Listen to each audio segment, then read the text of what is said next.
what many on the calendar consider one of the top 6 holidays. They are celebrating the harvest.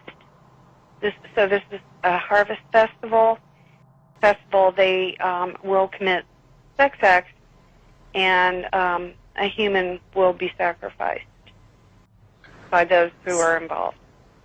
I would say tens of thousands, if not more. Where do they get these sacrificial victims? A lot of them are specifically conceived for the very purpose of later being sacrificed. They have women that are called breeders who there's actually no record of them being alive. This is a perpetual thing that they do. And all these women do is get pregnant so that they can have children that will be sacrificed. In addition, a lot of the missing children we hear about are also victims in these rituals. And it's not always children. It depends on what particular ritual they're doing. They sacrifice adult men at the Friday before Easter. What is the intention? What do they believe they're achieving through these human sacrifices? It's primarily they believe that they are gaining power. It is the desire of Lucifer, their god, the one that they follow and are working to satisfy, is to shed blood, because they know that there is phenomenal value in blood, or that's their belief. That's also a belief in Christian faith, but that was mainly accomplished through the sacrifice in the Old Testament of animals and then in the New Testament of Christ. But basically they believe that they will be gaining power, and often as a part of that ritual they will eat the heart, and they prefer to have it still beating. I know that's pretty gross, but that's okay. Marianne, common. Thank you, Marianne. As you can hear, the music's on. We'll be back in 3 minutes. We're back with Marianne, who is a former Illuminati asset. We'll be talking about her role in more detail later. Marianne, before the commercial break, you were talking about how Illuminati's members are celebrating the vernal equinox tonight, September 31st. You were talking about how they indulge in human sacrifices. You also mentioned that some kind of sexual rituals. Can you elaborate on that? Well, that's considered a side benefit, if you will, in that circle. They obviously get gratification from that, but they also believe that there's power, spiritual power that they gain through doing that. In addition, it serves another purpose. Often it's done to young children, and so that's used to instill fear, also to create a sense of being a part of the group, that you're different. Sometimes they'll tell you you're special because this is very special, and that makes you important. It also creates a sense that you can't tell. There's a lot of negative reinforcement if you told someone who wasn't in the group what was occurring. So there's many purposes that serves, and it also serves to bring about, for many children, especially prior to age of 4, a sense of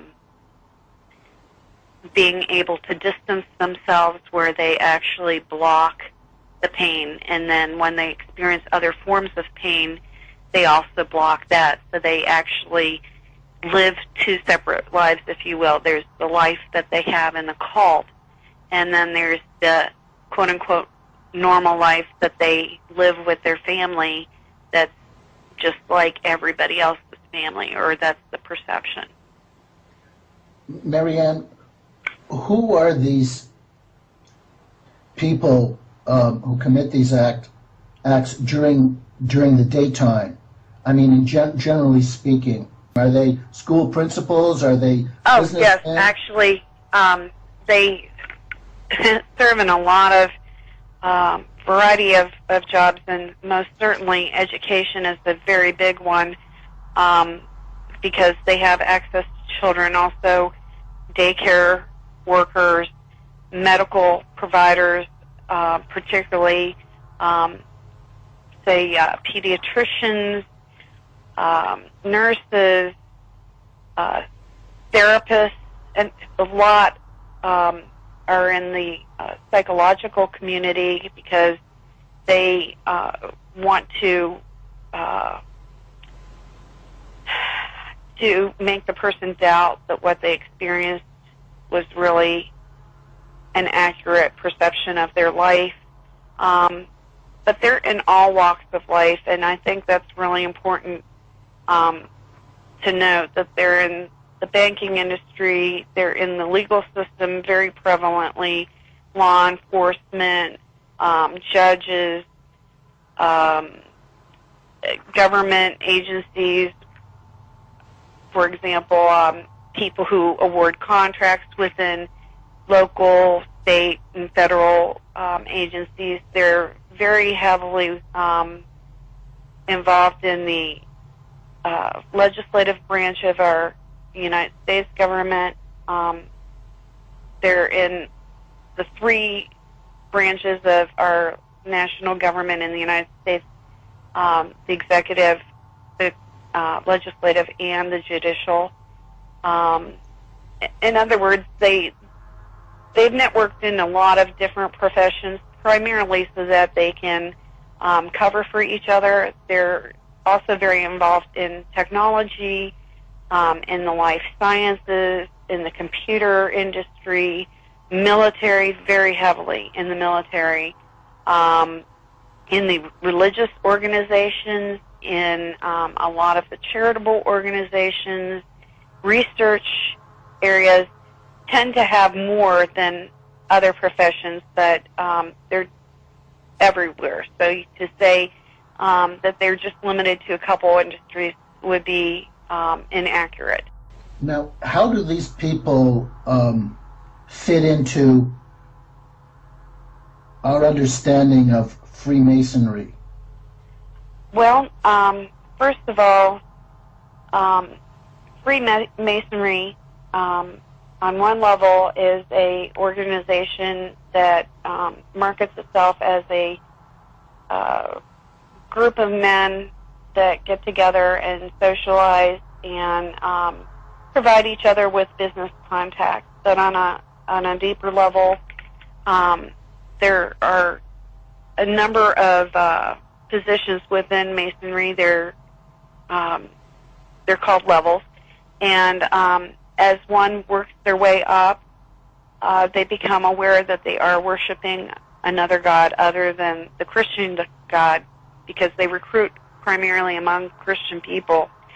And as they move forward, their involvement in various types of crime, particularly crimes against children, become much more prevalent and frequent. So, for example, if you would talk to a level 1 Mason, somebody who's just joined, they basically really don't know what they're getting into, and they don't know that there are meetings that they're never invited to and rituals that are occurring in their lodge that they have no access to. So, and there are other organizations that also have people on very low levels of involvement, and basically these people are outsiders. They'll never attain a significant amount of power. They probably will never participate in a sexual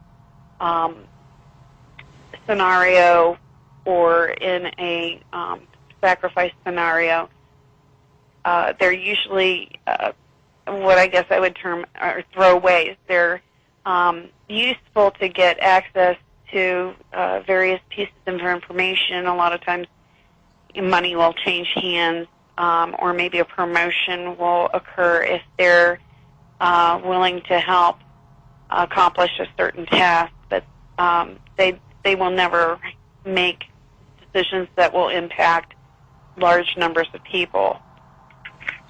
Marianne, how are people chosen to participate in the kind of rituals you described? Well, I think it's really important to note that, first of all, this is not a group that you sign up for because you saw an ad in the paper. This is something that your ancestors participated in and have proven their loyalty and effectiveness. And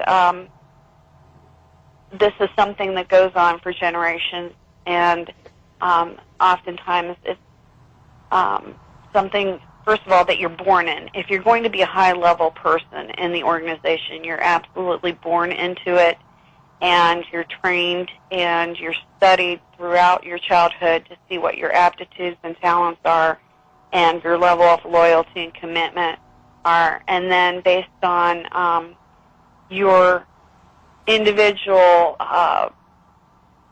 positive and negative, they select tasks that would be appropriate where you can perform well for them. And people who are in the Masons and the Illuminati, also referred to as the light bearers, can sometimes come through various faiths. The Mormons in particular have very close ties to the Masons, and I think that's part of the reason why they are so well versed in their ancestry. Also, the Nation of Islam, the worship of Islam, has a lot of parallel belief systems, as well as what the Illuminati believes. I'm not sure if I answered your question very well. Let's just step back for a moment. Okay. Looking at the United States, who are these families? Are they're generational Satanists? Yeah. Are they prominent families? Absolutely. Absolutely. They're people that are in the news on a daily basis. And sometimes it's the people behind them that are even more powerful. They're the people that you and I will never hear about on the news. And I'm sure that there are people who have no awareness. They're not the kind of people that would seek out your show or pick up a book to learn more about this, that have maybe a suspicion that all is not well. The elite of Freemasonry? Are they like 33 yes, degrees essentially. Yes, that's a very good descriptor. These are people who, at least in the European arena, that is definitely true. The world has basically been divided into 10 regions, with different groups being in control of those regions. And in North America, most definitely, they are people related to the crowns of Europe, and also Europe has been united in the European Union. We will be seeing something similar occurring here and in South America, and all those individuals are very interrelated through marriage and various relationships. Now, Marianne, every time I mention the Illuminati, I get letters from people who say I'm just covering up for the Jews. It's the Jews. And the Illuminati don't exist. and I'm just basically a frontman for the Zionists, trying to cover up their role. Is this true? Actually, I find that pretty funny. I would most certainly. My first thought is those are the people that are writing you are the people that you're exposing. It's as if you were to say that every Muslim is a terrorist, every Christian, speaks in tongues. I mean, there's just no way to delegate and assign a group of people as being solely involved in domination when it comes to religion. In fact, Masonry is very similar to many of the teachings in Islam. So I find that really interesting that they would accuse you of that. Realize that their agenda is to keep people in the dark so that they can do what they want to do. But Freemasonry is based on the Jewish Kabbalah, and Jews have claimed a connection with Freemasonry. Do you have any particular knowledge about the relationship between Jews and the Illuminati? Yes. First of all, any good Jew knows that there are different thoughts or what would be comparable to a denomination in the Christian church. And Kabbalah is, number one, very, very involved in the Freemasonry.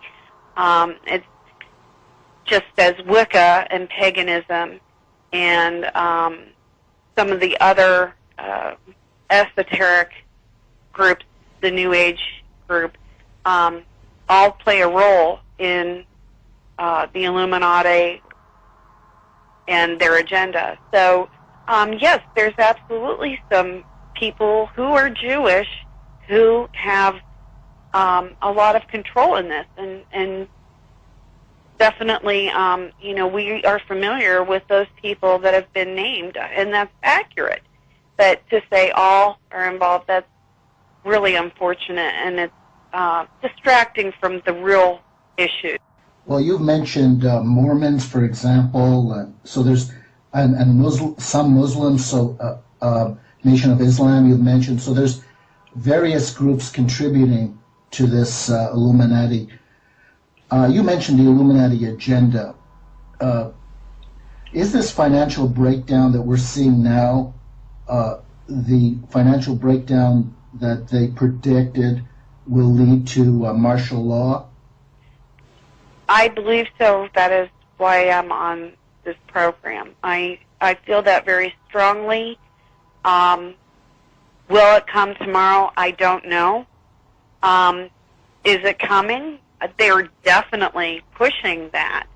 There are other forces that could come and maybe postpone that, or they might postpone it themselves if they have a reason to believe that they're not going to be able to pull it off like they desire to pull it off, whatever that means for them.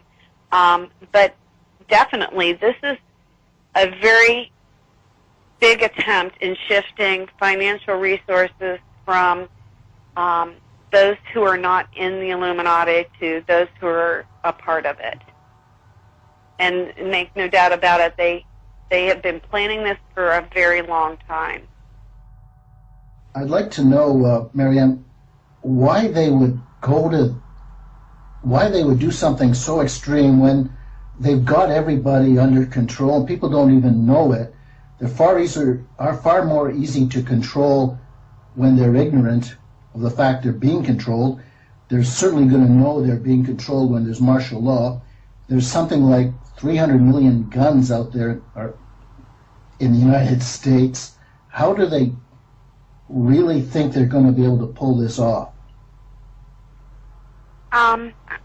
Honestly, I think that's an excellent question. I'm not sure I can fully answer that. I do think that there is a power corrupts, and absolute power corrupts absolutely. I think that they just want to treat people as inhumanely as possible. I think that they want to see who can be the king of the hill. I really don't understand, after you have your first billion under your belt, why you need 2 billion. It really doesn't make a lot of sense to me, and that's part of the reason why I'm not a part of their organization. I don't know how. Maybe it's more or less the sense that they can. People who are sociopathic don't make a lot of sense, and that's why it's hard to determine what a sociopath is going to do. And I definitely think that the people in the highest levels are typical sociopaths. If you do any study in that realm, I think that they fit the description pretty well. So it doesn't make a lot of sense to me, but I do know that that is something I heard all my life. And so I know it's an agenda, a desire. I know they want to control Jerusalem. They are very superstitious in a sense. They believe that they attain power through raping people. They believe that they attain power by killing people. They believe that certain lands are spiritually relevant, and I know that they want to control Jerusalem, and this is part of how that will come to pass in their perception. It's domination. It's simple. Beyond the money, it's domination. It's pure power. Now, Absolutely.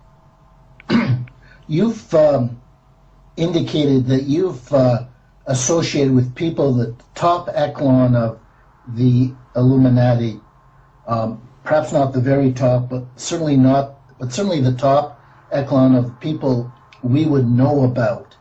Yeah. What are these people like as individuals, speaking in general terms? A lot of them, and especially I think this is why they hold positions that they do, a lot of them are people that you'd never guess. They're people that are very good in front of a camera. They're very good at public speaking. They have a way about themselves that's very charismatic, and that's specifically why they're often chosen for the particular position that they're in, is because we all have aptitudes, and this is something they study from very young ages, and something that they are constantly grooming. If you show an aptitude for maybe solving puzzles, you might be directed into medicine or directed into law. As I said, they're in all areas of the government, and so people who play well with others, to use a common phrase, are people that are in very commercial contact type jobs. They might be a CEO of a company or a public relations person or a salesperson, but particularly in government, they're more than likely your congressman or your senator. And this is at all levels of government. Marianne, what percentage of Congress, and I mean the Senate and the House, do you think are members of the Illuminati? Well, that's hard for me to gauge. I have been out for a little while, so I don't have all the people in mind that necessarily I traveled in the circles that they did, but I would say 80-90% is very safe to say, particularly when you're considering the House of Representatives. In the Senate, I think it's pretty much a given that if you're a senator, you're definitely a part of it. what about the candidates for president and what about the candidates for president and the vice president? Well, it is my experience that you do not get to serve in that position unless you're involved and totally sold out to their agenda. In a previous conversation, you mentioned a certain monarch,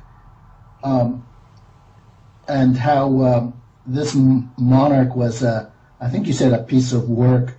Can you elaborate? Yes. A very, very powerful person, and has had a phenomenal influence in the way things happen here and within Europe and probably other parts of the world as well. Very much related to world leaders all over the world. If you study history, this would be very obvious to you. And I consider this person to be absolutely terrifying. Every interaction I've ever had with this person was chilling. And there's in general terms, first of all, you've heard stories about shape-shifting. Is there anything to that? Yes, there is. And I'm saying that as a Christian, and a lot of Christians will probably turn off your program here. Yes, absolutely. Can you, in very, very general terms, so that you can protect your identity, give us an idea of how you would have contact with someone of this power?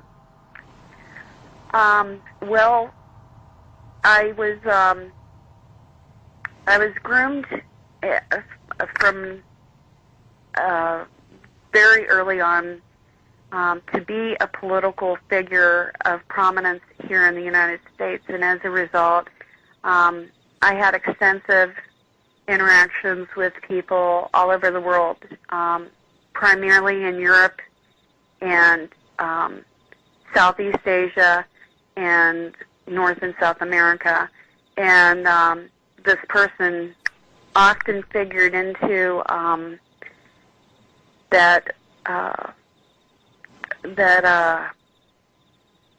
those meetings, and I was asked to do things by this person. I refused. There was a very well-known crime that happened. I am trying to be vague. I think people can fill in the blanks. I was tortured extensively by this person. As a result, I had a great desire to die as a result of what was done to me. But I'm still glad I didn't do what I was asked to do. I'm not sure if I answered your question. You answered it very well. Did the Illuminati essentially give up on you then? No, actually. I was involved in some other scenarios which were equally shocking and covered up. And basically what finally happened, I was advised by some other people who have lived to leave. A lot of people don't live if they try and leave. My best friend didn't survive. And they basically told me that I needed to document my experiences and let the people involved know that should I disappear or commit suicide, that the film and the documentation should be released to media outlets, and the police should be given that information so that the people who are involved would be implicated whether anything happens to them. They've done away with some other people, so I don't know, but I certainly want to give them the sense that I won't be forgotten. I have people that are loyal to me, and that decrease the amount of harassment a great deal. Now I just basically get death threats, and I'm followed pretty extensively. You mentioned that you had something to say about the role of religions. Are all religions pretty well infiltrated by the Illuminati? I think you mentioned Absolutely. the Catholic Church. Yes, absolutely. As a matter of fact, I have a relative that was in the banking industry in a very high position who was asked to go to seminary so that they could be a resource to the cult. This person started daycares in 3 different states at multiple churches. All those children were molested in the daycares, used in pornography, used in rituals, and this person has been outed to the church. The church, it's a mainline denomination, is aware of what they've been accused of. There's been no investigation whatsoever. There is also a lot of involvement by the Catholic Church in particular. I don't want to by any means portray that every Catholic is involved. Again, that's just like saying every Jew is involved in the Illuminati. That's just not true. But the priests are, by and large, very heavily involved. I personally have experienced all sorts of type of rituals within Catholic churches, within a Catholic nursing home by nuns. Many nuns are now even coming out and saying that they do not worship God, the Christian God, but rather they believe in a goddess. Some of them worship Mary specifically. Others worship a female creator that has nothing to do with the Bible. And basically the Catholic Church really hasn't tried to shut them down. But I think what's really key is I believe, this is my perception based on the things that I've had access to, I believe that the job of the Pope, not necessarily the Pope that's in place, but the position of Pope will probably be the religious leader, the Antichrist as referred to in the Bible. I believe that will be the person that will achieve that designation. And I think it's very likely to happen soon. Based on my experiences, I've been to the Vatican, and it's rotten at the top for sure. And they've infiltrated all religious organizations. So to name a specific one other than the Catholic Church, because of the reasons I just cited, probably isn't the best use of our time. Marianne, just say no if you have no information on this. Sure. Is Russia and China and Iran, are they all part of this Illuminati network? I believe all countries are a part of this. The small ones, if they are not a party to it, the leaders are either assassinated or they disappear, or they get arrested for something and end up in a U.S. prison for years. You don't say no. You mentioned that the homosexual agenda had something to do with the Illuminati plan. Yeah. We know that a lot of Illuminati members are homosexuals, are they not? Yes. I'm curious, why would they have an AIDS epidemic that killed so many homosexuals if they're homosexuals themselves? I think, notably, I think that this is something they have a great deal of control over. So I think they have some mechanism in place that they protect those who are working on their behalf. I think there's several reasons why this is becoming much more prominent. Number one, I think they really want to create a sense of isolation. Even in homosexual relationships, they tend to have a lot of partners. You're seeing that in heterosexuals as well. There are a lot of people that practice bisexuality, but a sense of where we are culturally speaking, people are, by and large now, there's more single people that are adults than people that are married, and that's a dramatic shift from even a couple decades ago. And Marianne, can I interrupt? Marianne, can I interrupt you? Yeah. What you're describing is symptomatic, and I've described that. After the break, though, can you tell me whether this agenda was ever mapped out for you? We'll be back in 3 minutes. Okay, we're back for a short concluding segment with Marianne. We have about 3 minutes, Marianne. Oh, wow. My book is all about, my book, Cruel Hoax, Feminism and the New World Order, is all about how they're trying to turn us into homosexuals. And but that's all written from the point of view of looking at their propaganda and looking at the effect of the propaganda on marriage and the family and the birth rate and so on. Was this policy ever enunciated to you? Yes, primarily they are doing anything that they perceive as rebellious against the Christian God, that is heavily taught against, and therefore that's a means of blackmailing people if they don't follow the program that's been set for them. And there are other things I think probably your book covers very adequately, so perhaps we should move on to something else. Let's move on to the issue that made you come forward. Yes. And that is your fear of martial law.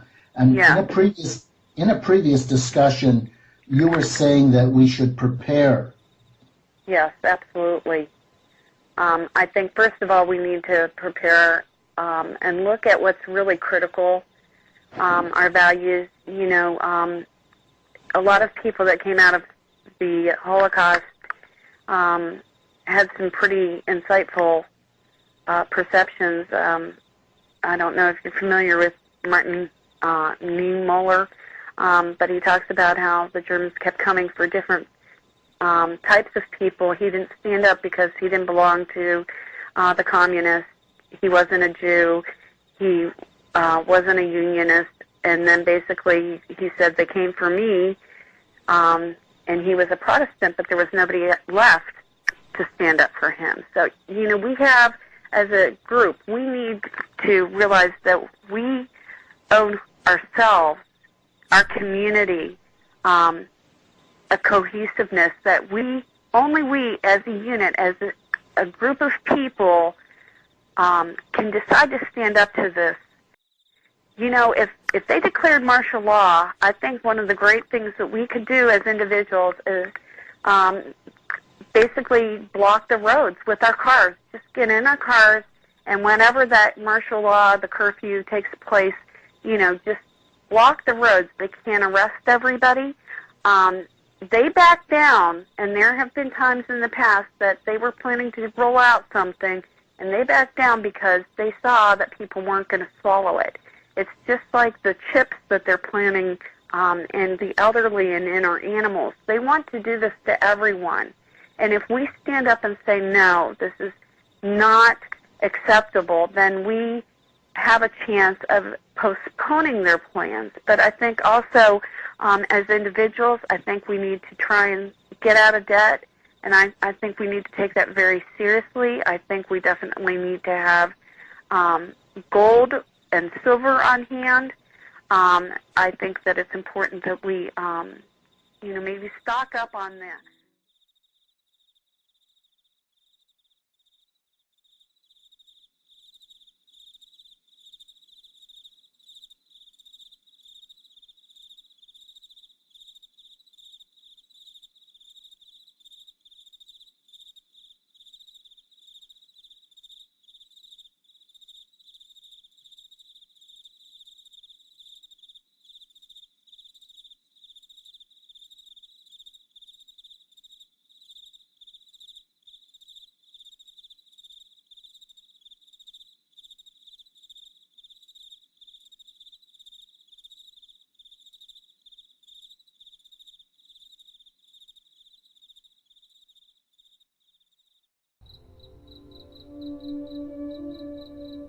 Hey everyone, thank you so much for watching. Stay safe and I'll see you in our next video.